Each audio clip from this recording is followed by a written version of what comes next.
Hello everyone. इससे previous वाले video में हम लोगों ने पढ़ा था about length of polar tangent, normal, सब टेंजेंट एंड सब नॉर्मल्स क्या होते हैं। यहाँ तक मैं पढ़ा चुकी थी, है ना। अब हम इसकी वैल्यूज़ कैलकुलेट करते हैं, ठीक है। तो सबसे पहले तो अच्छा, ये वाला जो तुम्हारा एंगल है ये तुम्हारा क्या हो जाएगा, फाई हो जाएगा, ठीक है। अब देखो ये जो तुम्हारा पूरा एंगल है NPT, है ना। जो पूरा एंगल है तुम्हारा NPT, ये क्या हो जाएगा 90 डिग्री, क्योंकि ये मेरा क्या है, नॉर्मल बनाया था मैंने। तो तुम्हारा एंगल OPT क्या हो जाएगा 5 एंड NPO एंगल तुम्हारा क्या हो जाएगा 90 डिग्री माइनस 5। क्लियर है, क्योंकि इन दोनों एंगल का सम तुम्हारा कितना होना चाहिए, 90 डिग्री होना चाहिए। अब सबसे पहले हम निकालेंगे पोलर टेंजेंट।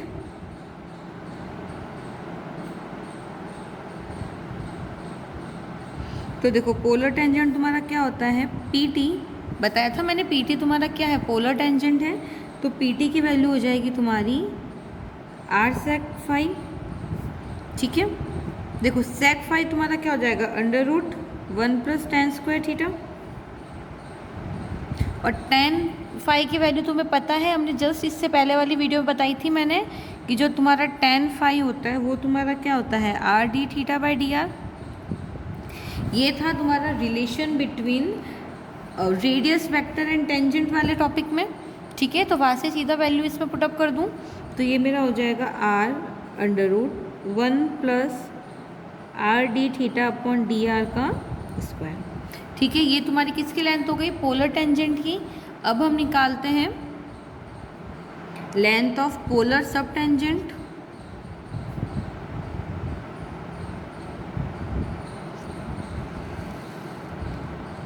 तो देखो length of polar sub tangent तुम्हारी क्या हो जाएगी r tan फाई। ये सारी वैल्यूज़ हमें याद रखनी है ना, ये सारे तुम्हारे क्या है, फॉर्मूलाज है। मैं सिर्फ बता रही हूँ कि फॉर्मूला डिराइव कैसे हुआ है, हम क्वेश्चन में सीधा फॉर्मूला यूज़ करेंगे, ठीक है। तो ये तुम्हारा हो गया पोलर टेंजेंट। अब तुम्हारा आएगा पोलर सब टेंजेंट, इसकी वैल्यू तुम्हारी हो जाती है r.r d θ/dr, यानी r² d θ/dr। क्लियर है यहाँ तक। फिर हम निकालेंगे नॉर्मल और पोलर सब नॉर्मल। तो तुम्हारा देखो पोलर नॉर्मल तुम्हारा क्या होता है, ये हो जाएगा तुम्हारा r cosec थीटा। अच्छा cosec थीटा को हम क्या लिख सकते हैं, 1 + cot square phi, sorry cosec phi को हम क्या लिख सकते हैं, √1 + cos square phi. Values put up कर लो तो ये मेरी हो जाएगी 1 + 1/r² dr/d θ²। क्यों, क्योंकि हमें पता है कि कॉट जो फाई या कॉट थीटा जो होता है वो हमारा क्या होता है, tan थीटा के रेसिप्रोकली होता है। क्लियर है यहाँ तक। लास्ट हमें निकालना है पोलर सब नॉर्मल।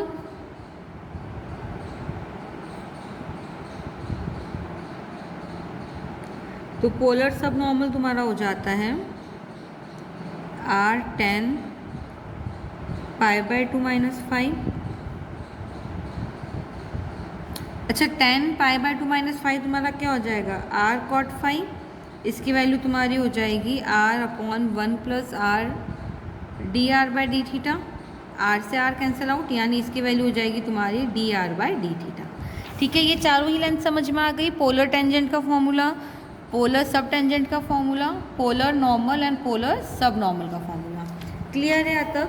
फिर तुम्हारा आता है length of a perpendicular from a pole to a tangent, यानी पोल से अगर हम क्या करें, टेंजेंट पे एक परपेंडिकुलर ड्रॉ करें तो उसका लेंथ हम देखो कैसे निकालते हैं, ठीक है। ये तुम्हारे कुछ बेसिक फॉर्मूलेज ही चल रहे हैं। तो देखो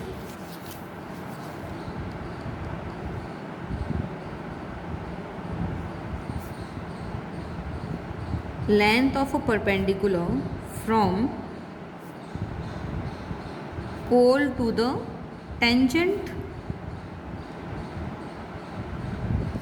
ये तुम्हारा हो जाता है 1/p² equal to 1/r² plus 1/r⁴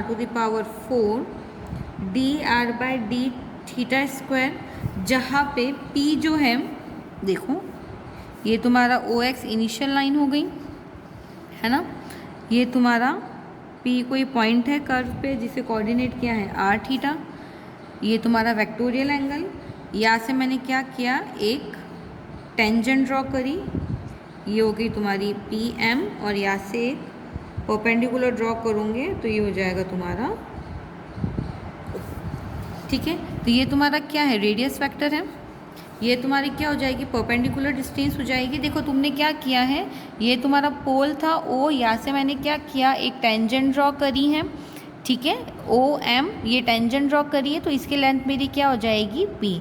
तो तुम्हारा जो 1/p² होता है, यानी जो P जो हमारा परपेंडिकुलर डिस्टेंस है या परपेंडिकुलर लेंथ है from a pole to a tangent PM, इसकी वैल्यू मेरी क्या हो जाएगी, 1/p² equal to 1/r² plus 1/r⁴ dr/d²। Clear है यहाँ तक? अच्छा, इसमें एक और रिमार्क डाल के लिख लेना। कई बार क्या होता है, इसको हम उसके दूसरे फॉर्म में यूज़ कर लेते हैं, यानी अगर मैं क्या करूँ, 1/r को किससे रिप्लेस कर दूँ, u से, तो ये वाला तुम्हारा फॉर्मूला क्या हो जाएगा, 1/p² equal to u² plus du/d²। दोनों ही वैल्यूज़ तुम्हारी क्या है, सेम होगी। क्लियर है यहाँ तक? लास्ट तुम्हारा है पैडल इक्वेशन। तुम्हारे जो मैक्सिमम क्वेश्चन है ना इस यूनिट के, वो इसी पे बेस्ड है, पैडल इक्वेशन पे, है ना। तो सबसे पहले तो हमें ये जानना पड़ेगा कि हमारी पैडल इक्वेशन होती क्या है। अच्छा, इसको हिंदी में हम बोलते हैं पदिक समीकरण, है ना। इंग्लिश में इसको बोलेंगे हम पैडल इक्वेशन और हिंदी में इसको बोलेंगे पदिक समीकरण, ठीक है। तो देखो इसकी डेफिनेशन तुम्हारी क्या होती है कि कोई भी ऐसी इक्वेशन कर्व की जो क्या कर रहा हो, उसके P और R के बीच में रिलेशन बता रहा हो, तो वो उसके लिए क्या हो जाएगा, पैडल इक्वेशन हो जाएगा। ध्यान से सुनना कि क्या है, अ relation in a P and R, यानी किसी भी कर्व के लिए जो P यानी जो उसकी परपेंडिकुलर डिस्टेंस है वो, और R यानी जो उसका रेडियस वेक्टर है, उन दोनों के बीच में जो भी रिलेशन बन रहा है, वो रिलेशन जिस इक्वेशन से हम लोग रिप्रेजेंट करेंगे, वो इक्वेशन मेरी क्या हो जाएगी, पैडल इक्वेशन। क्लियर है यहाँ तक? तो इसकी मेरी डेफिनेशन क्या हो जाएगी, that a relation in P and R is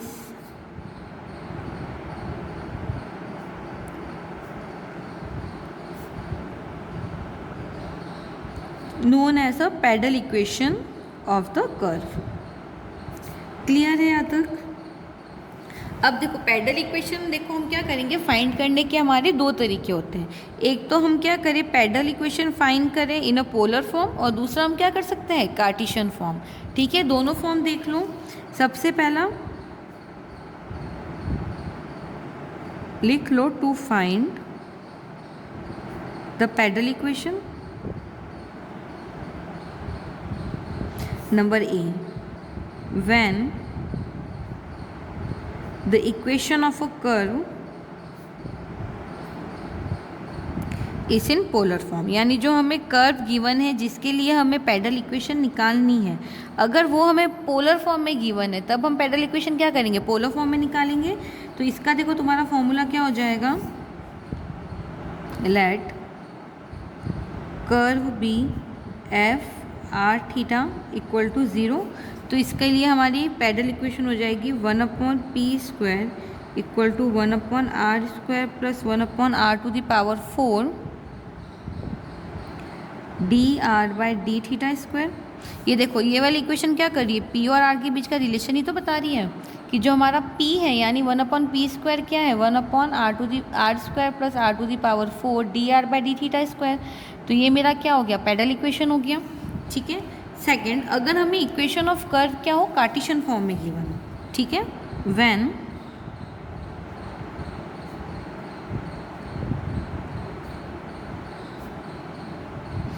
the equation of a curve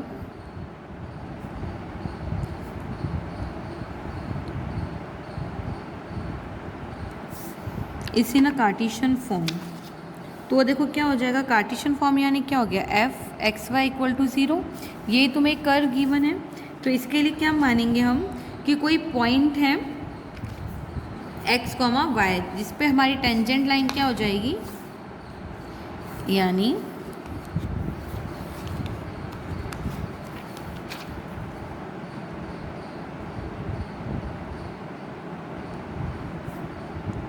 equation of tangent line at point x, y। तो equation of tangent line at point x, y मेरा क्या हो जाएगा, y minus y d y by d x, capital X minus x, जहाँ पे x और y हमारी क्या है, पॉइंट है एट अ टेंजेंट लाइन, ठीक है। और अगर हमारे क्या है मूल बिंदु यानी जो ओरिजिन है वो ओरिजिन यानी x equal to 0 y equal to 0 से हमारी टेंजेंट लाइन है, ठीक है। तो उस पर हमारी क्या होगी, अगर हमने वहाँ से एक परपेंडिकुलर ड्रॉ किया है, यानी एट ओरिजिन हमारी जो टेंजेंट लाइन है उस पर हमने क्या किया है, ओरिजिन से एक परपेंडिकुलर ड्रॉ किया है, तो उसकी जो परपेंडिकुलर लेंथ है p है वो हमारी क्या हो जाएगी, x d y by d x minus y upon under root 1 plus d y by d x square. Clear है यहाँ तक? यानी अगर हमारा जो टेंजेंट लाइन है वो क्या कर रहा है, ओरिजिन से पास हो रहा है, तो वहाँ से हम एक परपेंडिकुलर लाइन ड्रॉ करेंगे, ठीक है।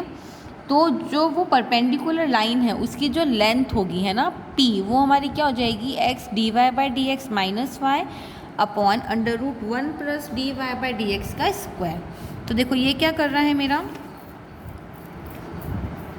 p का रिलेशन बता रहा है, तो ये मेरा क्या हो जाएगा, पैडल इक्वेशन का फॉर्म बन जाएगा तुम्हारा। क्लियर है यहाँ तक? अब हमने देखो इस फॉर्मूलेस ऑलमोस्ट सारे पढ़ लिए हैं जो इस यूनिट में तुम्हारे यूज़ आने वाले हैं। अगर फिर भी कोई फॉर्मूला रह जाता है तो वो मैं तुम्हें क्वेश्चन के बीच में एक बार बता दूंगी। क्लियर है यहाँ तक? तो यहाँ पे मेरे सारे फॉर्मूले जो सारा बेसिक था इस यूनिट का वो कंप्लीट होता है। अब हम आगे क्वेश्चन स्टार्ट करते हैं। क्लियर है यहाँ तक? Question number first, with user notation. अच्छा, जो हमारे नोटेशन होते हैं ना वो क्या होते हैं, हमारे लगभग फिक्स होते हैं, है ना, उसको हम ऐसे रैंडमली चेंज नहीं करते। जैसे कि हमें पता है कि हमारा क्या है, परपेंडिकुलर डिस्टेंस है, तो उसको हम p से ही तो रिप्रेजेंट करेंगे। ऐसे तो है नहीं कि उसको किसी और नोटेशन से तुम रिप्रेजेंट कर लूँगे। या फिर जैसे तुम्हारा रेडियस फैक्टर है तो उसको क्या करोगे, r से ही तो रिप्रेजेंट करेंगे हम। क्लियर है यहाँ तक? तो इसमें क्या बोल रहा है, यूजर नोटेशंस गिवन है, उसको यूज़ करके हमें प्रूव करना है that tan phi equal to x d y by d x minus y upon x plus y d y by d x. Clear है?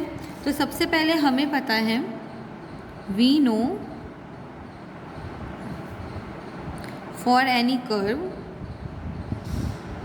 अब जो हमने जितने फॉर्मूले पढ़े हैं ना अब तक, वो सारे ही फॉर्मूले मैं एक साथ यूज़ कर रही हूँ, ठीक है। तो देखो हमने सबसे पहले पढ़ा था कि जो हमारा tan थीटा होता है वो हमारा क्या होता है, x अपॉन वाई। ये हमने पढ़ा था relation between Cartesian plane and polar coordinates में, ठीक है, सॉरी कार्टेशियन कोऑर्डिनेट और पोलर कोऑर्डिनेट में। तो tan थीटा मेरा क्या हो गया, x बाय वाई। अच्छा, एक और चीज़ हमने पढ़ी थी कि जो हमारा tan साई होता है ये हमारा क्या होता है, dy बाई डी एक्स होता है, ठीक है। ये मेरे क्या है, सीधा फॉर्मूले से लिखा है मैंने। क्लियर है? अच्छा, एक और चीज़ हमें ध्यान रखनी है, जो हमारा साई होता है ना ये किसके इक्वल हो जाता है, theta plus phi angle. Clear है? तो यहाँ से देखो फाई एंगल तुम्हारे पास क्या आ जाएगा, साइन माइनस थीटा। ये भी तुम्हारा क्या है, एक फॉर्मूले का फॉर्म हो गया। अब दोनों साइड में क्या कर लूँ, tan ले लूँ, दोनों साइड में tan वाला ट्रिग्नोमेट्री ले लूँ, तो ये मेरा क्या हो जाएगा, tan phi equal to tan sine minus theta. अच्छा, ये देखो tan a माइनस बी के फॉर्म में है तुम्हारा, फॉर्मूला पढ़ा ना तुमने, tan a माइनस बी तुम्हारा क्या हो जाता है, tan a minus tan b upon 1 plus tan a tan b। ये ट्रिग्नोमेट्री आइडेंटिटी वाला फॉर्मूला है, इसी को इधर अप्लाई कर लो। तो इसकी वैल्यू मेरी क्या हो जाएगी, tan phi minus tan theta 1 plus tan psi and tan theta. अच्छा देखो, हमें tan psi की वैल्यू भी पता है और tan थीटा की वैल्यू भी पता है, लिखी हुई है ऑलरेडी मेरे पास। ये वैल्यूज़ मैं इसमें पुटअप कर लूँ तो क्या हो जाएगा मेरे पास, tan phi इक्वल टू आ जाएगा dy by d x minus y by x upon 1 plus dy by d x y by x. ठीक है। अच्छा, इसमें हम क्या करें, x का एलसीएम ले लूँ तो ये मेरा क्या हो जाएगा, x plus y d y by d x upon x and d y by d x minus y by x. इस x को ऊपर भेज सकते हो, रेसिप्रोकल टर्म हो जाएगी। तो ये तुम्हारा हो जाएगा tan phi equal to x d y by d x minus y upon x plus y d y by d x. और यही तो हमें प्रूव करना था। देखो, क्वेश्चन में यही चीज़ हमें प्रूव करनी थी और ये हमने यहाँ पे प्रूव कर ली। क्लियर है ये क्वेश्चन। अब हम नेक्स्ट क्वेश्चन करते हैं। हमें बताना है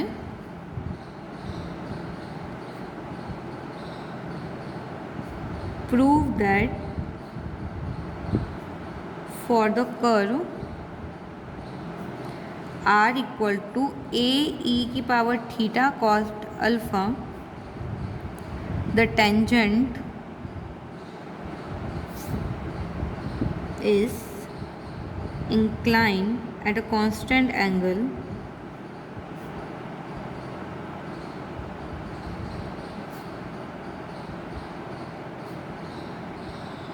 with the रेडियस वेक्टर। यानी हमें क्या बताना है, हमें कर्व गिवन है r इक्वल टू ए ई की पावर थीटा कॉस अल्फ़ा। हमें बताना है द टेंजेंट, ये जो टेंजेंट है ये क्या करेगा, एक कांस्टेंट एंगल बनाएगा विद द रेडियस वेक्टर। हमें पता है कि टेंजेंट रेडियस वेक्टर के साथ जो एंगल बनाता है वो हम किसे रिप्रेजेंट करते हैं, फाई से रिप्रेजेंट करते हैं। ये मैंने फॉर्मूले में ऑलरेडी बता चुकी हूँ मैं। तो देखो, सबसे पहले मैं क्या निकाल लूँ, D r by d theta निकाल लूँ। आर मुझे गिवन है, इसका मैं क्या करूँगी, थीटा के रेस्पेक्ट में इसका डिफ्रेंशिएट करूँगी। तो ये मेरा क्या हो जाएगा, डी बाई डी थीटा, ये तुम्हारा डिफ्रेंशिएशन कर लूँ तो देखो ए तो कांस्टेंट है, बाहर आ जाएगा। ठीक है।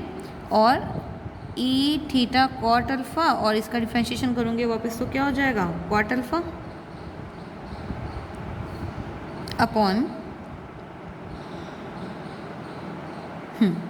अपॉन में कुछ नहीं है चलो, d r by d theta हमारा क्या हो गया, a e to the power theta cot alpha dot cot alpha. यहाँ तक बात क्लियर हुई। अब मैं क्या करूँ, tan phi निकाल लूँ। ये क्या होता है मेरा, R D theta upon D R होता है। ये वाला जो तुम्हारा फॉर्मूला है ये कहाँ से आया, हम लोगों ने एक टॉपिक पढ़ा था, relation between radius vector, sorry angle between radius vector and tangent, है ना। ये वाला मैंने टॉपिक पढ़ाया था तुम्हें कि relation between radius vector and tangent. उसमें बताया था मैंने कि जो tan phi होता है मेरा वो क्या होता है, R D theta by d are के इक्वल होता है। ठीक है, ये फॉर्मूला है तुम्हारा। अब देखो, तुम्हारे पास d r by d theta की वैल्यू है, इसका अगर मैं रेसिप्रोकल कर दूँ तो मुझे क्या मिल जाएगा, d theta by d r मिल जाएगा। आर की वैल्यू ऑलरेडी क्वेश्चन में गिवन है, सारी वैल्यू इस फॉर्मूले में पुटअप कर लो।